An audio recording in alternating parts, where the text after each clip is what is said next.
السلام عليكم ورحمة الله وبركاته. إن الحمد لله نحمده ونستعينه ونستغفره ونعوذ بالله من شرور أنفسنا ومن سيئات أعمالنا. من يهده الله فلا مضل له ومن يضلل فلا هادي له، وأشهد أن لا إله إلا الله وحده لا شريك له، وأشهد أن محمدا عبده ورسوله. يا أيها الذين آمنوا اتقوا الله حق تقاته ولا تموتن إلا وأنتم مسلمون. يا أيها الناس اتقوا ربكم الذي خلقكم من نفس واحدة وخلق منها زوجها وبث منهما رجالا كثيرا ونساء، واتقوا الله الذي تساءلون به والأرحام إن الله كان عليكم رقيبا. يا أيها الذين آمنوا اتقوا الله وقولوا قولا سديدا يصلح لكم أعمالكم ويغفر لكم ذنوبكم، ومن يطع الله ورسوله فقد فاز فوزا عظيما. أما بعد، فإن أصدق الكلام كلام الله، وخير الهدي هدي محمد صلى الله عليه وسلم، وشر الأمور محدثاتها، وكل محدثة بدعة، وكل بدعة ضلالة، وكل ضلالة في النار. أعوذ بالله من الشيطان الرجيم. بسم الله الرحمن الرحيم.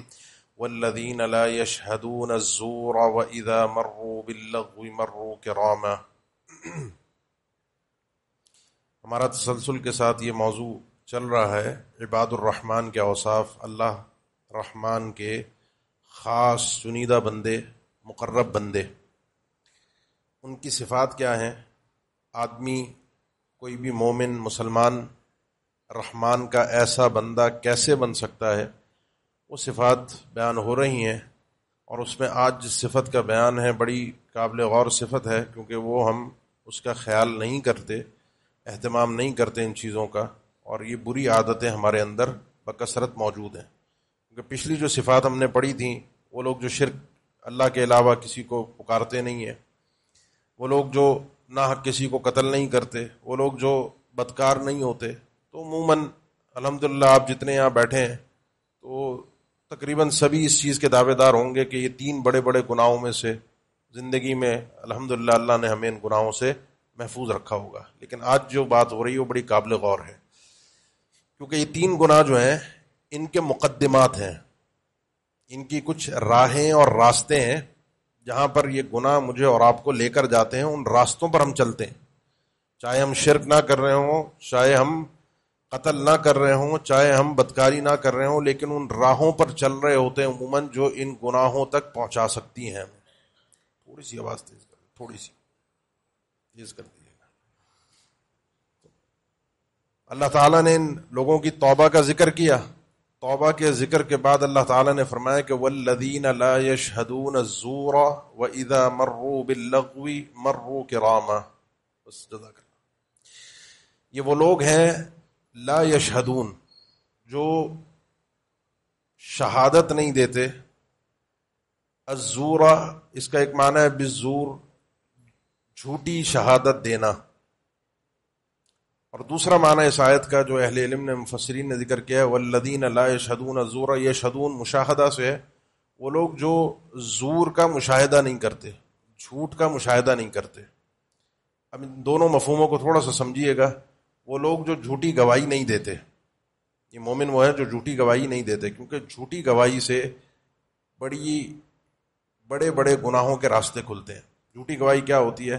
میں عدالت میں جا کر جج کے، قاضی کے سامنے کہوں، جان بوجھ کر جھوٹ بولوں کہ یہ چیز اس کی تھی، اس آدمی نے قتل کیا تھا، اس آدمی نے چوری کی تھی، اور میں جان بوجھ کے جھوٹ بول رہا ہوں۔ اس میں ظالم کی معاونت ہے، جج کو، قاضی کو آپ نے گمراہ کیا، میں نے جھوٹ بولا، اور اس جھوٹ کے بدلے میں یقیناً میرا کچھ نہ کچھ مفاد تھا، مالی فائدہ، جس کو رشوت کہا جاتا ہے۔ یہ چار بڑے بڑے گناہ صرف ایک شہادت الزور میں اکٹھے ہو گئے۔ اللہ کے نبی صلی اللہ علیہ وسلم سے جب یہ آپ نے پوچھا صحابہ سے، میں تمہیں بڑے بڑے گناہوں کے متعلق، اکبر الکبائر، بڑے بڑے کبیرہ گناہ، صحابہ نے فرمایا بتائیے؟ فرمایا اللہ کے ساتھ شرک کرنا سب سے بڑا گناہ ہے، ماں باپ کی نافرمانی کرنا سب سے بڑے گناہوں میں دوسرے نمبر پر ہے، اس کے بعد اللہ کے نبی صلی اللہ علیہ وسلم، یہ تیسرے نمبر کا گناہ ہے، لیکن کیفیت کو دیکھیے گا. صحابہ کرام فرماتے ہیں آپ بیٹھے ہوئے تھے ٹیک لگا کر جب آپ نے بات کی، وکان متقین فجلس، آپ صلی اللہ علیہ وسلم نے ٹیک چھوڑی اور اٹھ کے سیدھے ہو کر بیٹھے اپنی اس بات کے اہتمام کے لیے جو آگے آپ کر رہے تھے. آپ پھر اس کے بعد صحابہ فرماتے ہیں جملہ بار بار بار بار بار بار بولتے رہے، ہم نے دل میں کہا کاش کہ اللہ کے نبی صلی اللہ علیہ وسلم خاموش رہے، لیتہ سکت. اور وہ جملہ کیا تھا؟ الا و شہادت الزور، الا و شہادت الزور، الا و شہادت الزور. مستقل آپ کی زبان پر جملہ تھا. دیکھنا تیسرا خطرناک گناہ ہے جھوٹی گواہی، جھوٹی گواہی، جھوٹی گواہی، جھوٹی گواہی. اب میں آپ سے پوچھوں کہ آپ میں سے آج تک کسی نے جج کے سامنے جھوٹی گواہی دی ہو؟ آپ میں سے بہت سے ایسے ہوں گے جن کو الحمدللہ اللہ نے محفوظ رکھا، کبھی عدالت کی شکل ہی، یہاں کی کورٹ کی شکل ہی نہیں دیکھی ہو. ایسے ہی ہے نا؟ لیکن کبھی کسی کے رشتے کا معاملہ ہو، آپ سے کوئی پوچھنے آئے کہ فلاں کا بچہ، فلاں کی بچی، فلاں کا لڑکا، فلاں کی لڑکی. اب میرے دل میں آئے کہ اس آدمی سے تو میری بنتی نہیں ہے، میرا پڑوسی ہے، اس نے بڑا ناک میں دم کیا ہوا ہے، اس کی بچی کی برائی کر دوں، اس کی بچی کی، بیٹے کی برائی کر دوں.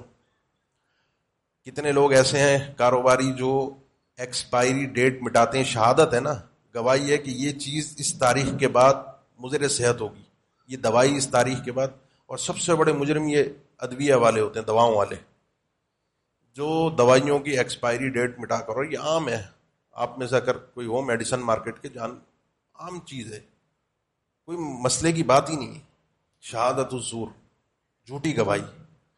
آپ میں سے کتنے ایسے ہوں گے جو ڈاکٹر سے جھوٹے سرٹیفکیٹ لے لیتے ہیں؟ کتنے ڈاکٹر ہیں جو جھوٹے سرٹیفکیٹ دیتے ہیں؟ آدمی بیمار تھا تاکہ یہ جا کے اپنے سرکاری محکمے میں یا جہاں کام کرتا ہے وہاں پہ جمع کروا دے.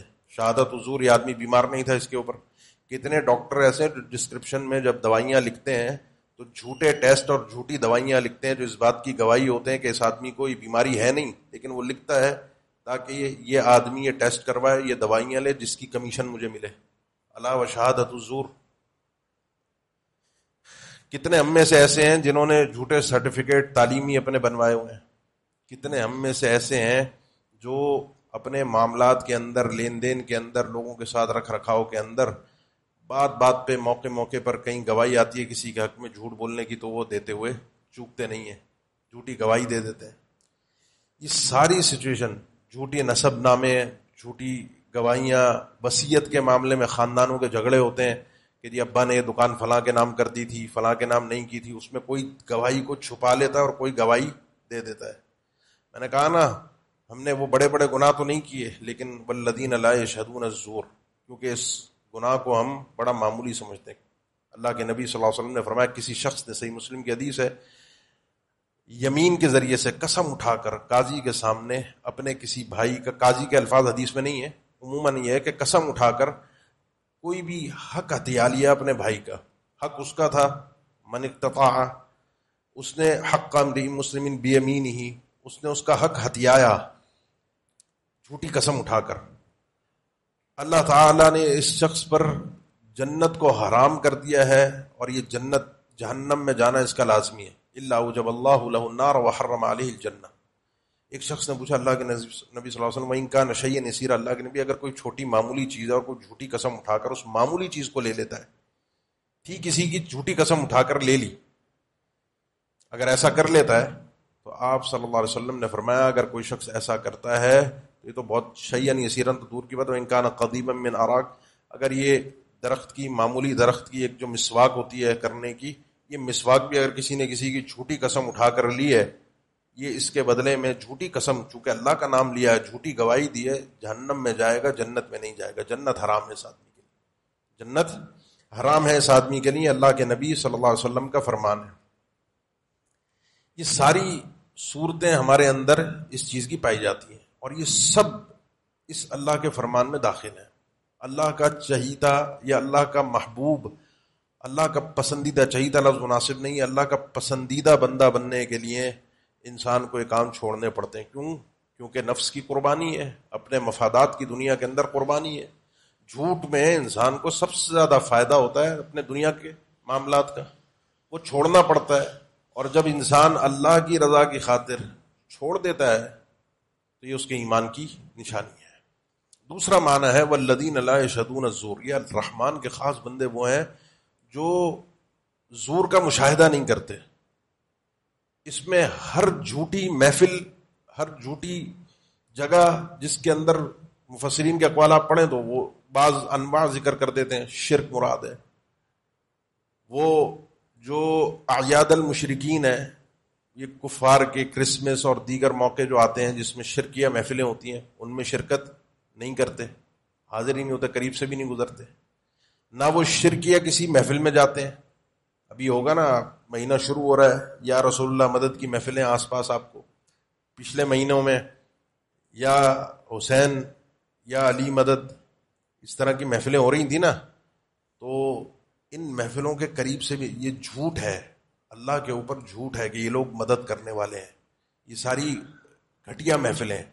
اور جس وقت یہ آیت نازل ہوئی تھی، مکی آیات ہیں، تو صحابہ کرام کے لیے مقصود یہ تھا کہ جہاں جس محفل کے اندر یہ بدماش مشرکین مکہ، جو قرآن مجید کی آیت ہے، ایک آیت مدینہ میں نازل ہوئی اور ایک آیت مکہ میں نازل ہوئی، وَإِذَا رَأَيْتَ الَّذِينَ يَخُوضُونَ فِي آيَاتِنَا فَأَعْرِضْ عَنْهُمْ حَتَّى يَخُوضُوا فِي حَدِيثٍ غَيْرِهِ وَإِمَّا يُنْسِيَنَّكَ الشَّيْطَانُ فَلَا تَقْعُدْ بَعْدَ الذِّكْرَىٰ مَعَ الْقَوْمِ الظَّالِمِينَ. یہ مکی آیت ہے کہ جب آپ ان لوگوں کو دیکھیں جو اللہ کی آیات میں بلا وجہ کی بکواس کرتے ہیں، کیڑے نکالتے ہیں اللہ کے احکام کا، قرآن مجید کی آیت، اس محفل سے فوراً ہٹ جاؤ. طاقت نہیں تھی اس دور میں، اس دور میں مسلمان کمزور. فَأَعْرِضْ عَنْهُمْ، یہاں تک کہ ان کی محفل کا موضوع بدل جائے پھر ان کو تبلیغ کرنے جاؤ. اور اگر کبھی بیٹھے بیٹھے شیطان بھلوا دے، یاد نہیں رہا محفل سے اٹھنا، وَإِمَّا يُنْسِيَنَّكَ الشَّيْطَانُ فَلَا تَقْعُدْ بَعْدَ الذِّكْرَىٰ مَعَ الْقَوْمِ الظَّالِمِينَ، تو یاد آنے کے بعد بیٹھنے کی ضرورت نہیں. اور مدینہ میں پھر اللہ تعالیٰ نے دوبارہ یہ حکم دیا، وَقَدْ نَزَّلَ عَلَيْكُمْ فِي الْكِتَابِ أَنْ إِذَا سَمِعْتُمْ آيَاتِ اللَّهِ يُكْفَرُ بِهَا وَيُسْتَهْزَأُ بِهَا فَلَا تَقْعُدُوا مَعَهُمْ حَتَّى يَخُوضُوا فِي حَدِيثٍ غَيْرِهِ، کہ اللہ نے تم پر پہلے نازل کر دیا تھا یہ بات کہ کسی بھی ایسی محفل میں جہاں اللہ کی آیات کا مذاق تماشا، ان کا استہزاء کیا جا رہا ہو، کفر کیا جا رہا ہو، ایسی محفلیں ہمیں سوشل میڈیا پہ دیکھنے کو ملتی ہیں نا، اسکرول کرتے ہوئے. ضروری تو نہیں ہے کہ آج کل آپ فزیکلی کسی امام بارگاہ میں جائیں اور وہاں جا کر یہ بکواس سنیں. ضروری تو نہیں ہے کہ کسی آپ میلاد کی محفل میں جائیں اور وہاں شرکیہ کلام، نعتیہ کلام سنیں. آج کل تو سب کچھ ڈیجیٹل ہے. تو یہ آپ کے سامنے کوئی ایسی ویڈیو آتی ہے، کوئی ایسی محفل آتی ہے، فَأَعْرِضْ عَنْهُمْ، ہٹ جاؤ وہاں سے. ایمان اگر بیٹھے رہے، مدینہ میں اللہ نے فرمایا اگر بیٹھے رہے، اِنَّكُمْ اِذًا مِثْلُهُمْ، خاموشی سے اگر بیٹھے رہے تو تم انہی میں سے ہو، انہی جیسے ہو. جو وہ بات کر رہے ہیں ان کا وبال جو ان پر ہوگا وہ تم پر بھی ہوگا.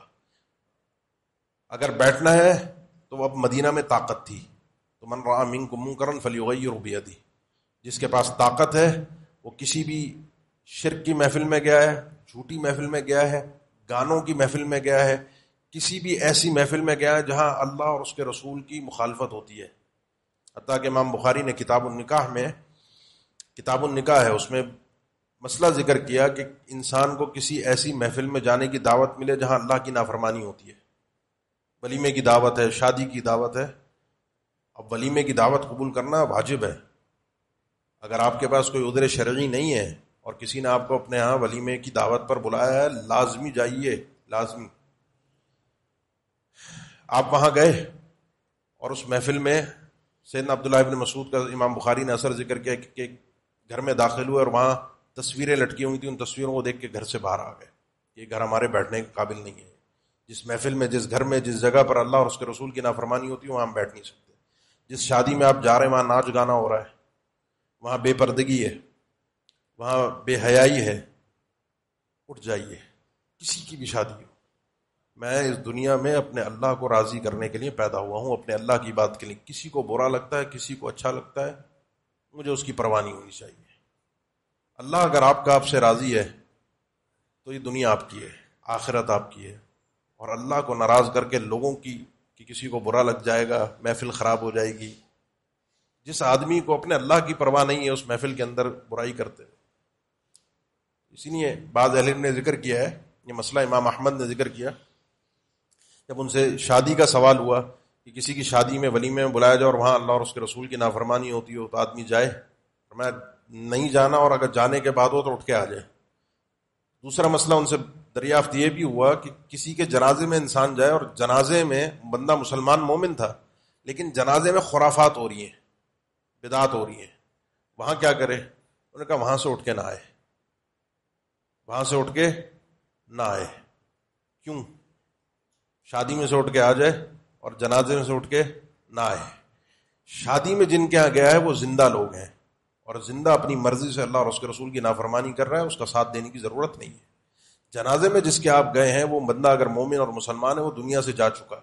خرافات اور بدعات جو لوگ کر رہے ہیں وہ زندہ لوگ ہیں، اس کی وجہ سے فوت ہونے والے میت کے حق کو چھوڑا نہیں جا سکتا.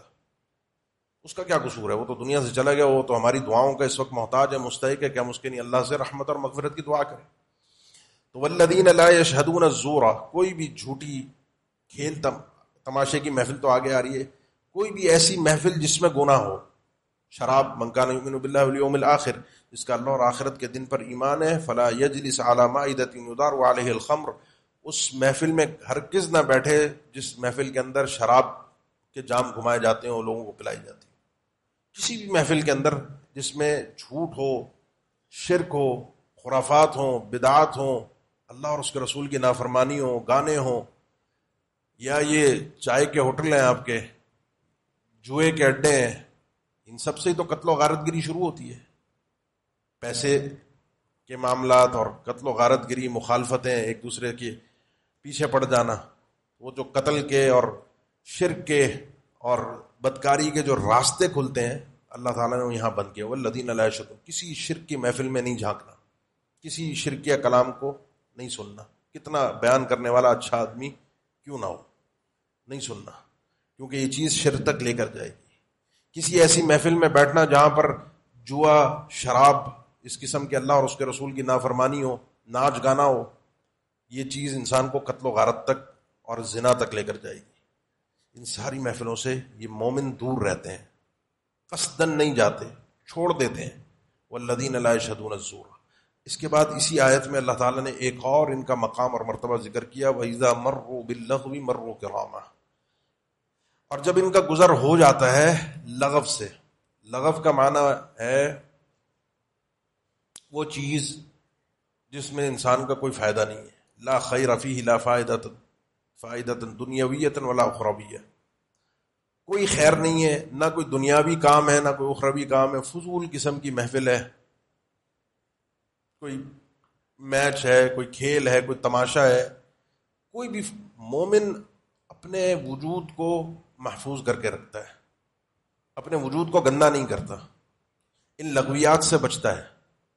زور جو پیچھے گزرا، والذین لا یشہدون الزور، زور کا معنی یہ مختلف ہے. اس میں یہ کہ تحسین الشیء ووصفہ بغیر صفتی ووضعہ بغیر وضعی، کسی چیز کو خوبصورت کر کے دکھانا اور جو اس کی اصل شکل ہے اس سے گھما کر پھرا کر دکھانا، اس میں تو مومن قصدن نہیں جاتا. اور یہ جو چیزیں ہیں فضول کی، بیکار قسم کی، جس میں آپ کا نہ کوئی دنیا کا کوئی فائدہ ہوگا نہ کوئی آخرت کا فائدہ ہوگا، مومن اپنا دامن سمیٹتا ہے، سائڈ پہ ہو جاتا ہے.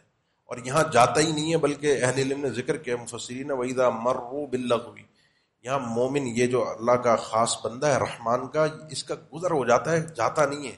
کبھی گزرتے ہوئے راستے سے کوئی تماشا لگا ہوا ہے، کوئی اور کوئی اول فول جھگڑا ہو گیا کسی کا اور وہ لڑ رہے ہیں، گالم گلوچ کر رہے ہیں. اکثر لوگ ہم میں سے کیا کرتے ہیں، تماشائی بن کر دیکھ رہے ہوتے ہیں، کوئی کیمرہ نکال کر ویڈیو بنا رہا ہوتا ہے. مومن ایسا نہیں کرتا، رحمان کا بندہ یہ نہیں کرتا. وَإِذَا مَرُّوا بِاللَّغْوِ، اس قسم کی لغویات سے، فضول قسم کی چیزوں کے پاس سے جب اس کا، یہ گناہ والی محفل نہیں ہے، وہ پیچھے آ گئی، یہ فضول محفل، یہ فضولیات سے بھی بچتے ہیں. اور اسی فضول محفل سے جب ان کا گزر ہوتا ہے تو مروا کراما، بڑی عزت کے ساتھ گزرتے ہیں. عزت کا مطلب یہ ہے کہ نہ اس کی طرف متوجہ ہوتے ہیں، منہ پھیر لیتے ہیں اور دل میں اسے برا جانتے ہیں.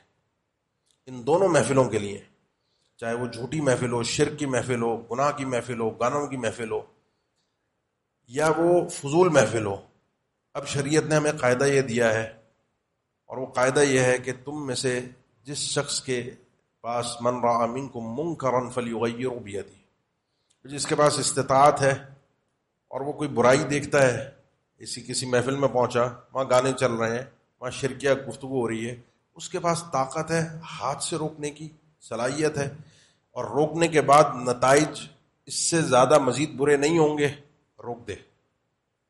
اگر ہاتھ سے روکنے کی اس کی صلاحیت نہیں ہے، عموماً یہ حکمرانوں کا کام ہوتا ہے جن کے پاس اختیارات ہوتے ہیں، پاور ہوتی ہے، نہیں ہے اس کے پاس،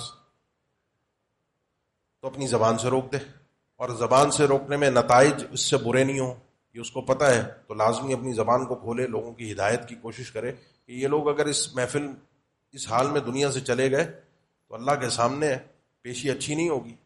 ہم تو آخرت کی اپنی بھلائی بھی سوچتے ہیں اور دوسروں کی بھلائی بھی سوچتے ہیں۔ وتواصوا بالحق وتواصوا بالصبر، اپنے لیے بھی جیتے ہیں، آمنوا وعملوا الصالحات الذين آمنوا وعملوا الصالحات اپنے لیے ہیں، وتواصوا بالحق معاشرے کے لیے بھی، دوسروں کے لیے بھی یہ حق، یہ ایمان، یہ اعمال، یہ نیکیاں، یہ بھلائیاں گناہوں سے روکنا بتاتے ہیں۔ لیکن اگر ان دونوں چیزوں کا اختیار بندے کے پاس نہیں ہے، نہ زبان سے روک سکتا ہے نہ ہاتھ سے روک سکتا ہے، تو کم از کم دل میں اس محفل کو، اس گناہ کو برا سمجھے اور اس محفل سے اٹھ جائے۔ یہ آیت کا تقاضا ہے، حدیث میں ہے کہ اس کو دل سے برا جانے، اور دل سے برا جاننے کا نتیجہ ہی نکلے گا کہ انسان اس محفل کو چھوڑے گا، بیٹھا نہیں رہے گا، کیونکہ بیٹھنے میں اللہ نے فرمایا انکم اذا مثلہم، بیٹھے رہے چپ چاپ تو تم ان جیسے ہو، چاہے دل سے برا کیوں نہ لگ رہا ہو، بیٹھا کیوں ہے آدمی۔ تو دل سے برا جان کے اس محفل سے اپنے ایمان کو محفوظ کرتے ہوئے اٹھ جائے، اور یہ ایمان کا کمزور ترین درجہ ہے، کیونکہ اگر اس سے گر گیا آدمی تو ایمان سے چلا گیا، یعنی محفل میں بیٹھا رہ گیا اور چلو کوئی بات نہیں، کیونکہ پہلی دفعہ ایسی محفلیں شاید بری لگتی ہوں، دوسری دفعہ چلو کوئی بات نہیں، تیسری مرتبہ نارمل ہو جاتی ہے، چوتھی مرتبہ، پانچویں مرتبہ انسان خود شریک ہوتا ہے، گناہ ایسے آہستہ آہستہ تو نارمل ہوتا ہے۔ تو رحمان کے جو خاص بندے ہیں وہ ان چیزوں کا خاص اہتمام کرتے ہیں، خاص ان چیزوں کے اوپر غور و فکر کرتے ہیں۔ تو آگے انشاءاللہ امید ہے کہ 2 مجلسیں، محفلیں اور ہوں گی، اور اس میں یہ مضمون پورا ہوگا، اور اس کے بعد انشاءاللہ گفتگو کا سلسلہ چلتا رہے گا آگے کسی اور مضمون پر۔ تو اپنے اندر سے ان صفات کو، یہاں پہ نہ کرنے والی صفات کا رب العالمین نے ذکر کیا ہے، اور یہ وہ مقدمات ہیں جو انسان کو بڑے بڑے گناہوں تک پہنچاتے ہیں۔ ان کو نارمل نہ لیں، ہلکا نہ لیں، بات بات پہ جھوٹ بولنا، بات بات پہ جھوٹی گواہی دینا، کسی کے حق میں دینا، کوئی جھوٹے کسی کے چیک سائن کر دینا، جھوٹے سگنیچر کر دینا، یہ ساری وہ شہادت الزور کی اقسام ہیں جو ان کو ہم بڑا نارمل اور ہلکا سمجھتے ہیں اور کر گزرتے ہیں، کہتے ہیں کوئی بات نہیں، اللہ معاف کرنے والا ہے۔ تو یہ تو اس میں بندے کا حق آ گیا، کسی بندے کے حق کے ساتھ آسانی کے ساتھ معافی کا معاملہ نہیں بن سکتا جب تک وہ بندہ نہ چھوڑے۔ تو اس لیے اللہ کے رسول صلی اللہ علیہ وسلم کی تعلیمات، بندوں کے حقوق، ان ساری چیزوں کا خیال رکھنا، کسی محفل میں نہ جانا، گناہ کی فضول قسم کی محفلوں سے، مجلسوں سے اپنے آپ کو محفوظ اور بچا کر رکھنا، اپنے دامن کو سمیٹ کر رکھنا، یہ رحمان کے خاص بندوں کا خاص کام ہے۔ اللہ تعالیٰ ہمیں سمجھنے کی توفیق عطا فرما دے۔ السلام علیکم ورحمۃ اللہ وبرکاتہ۔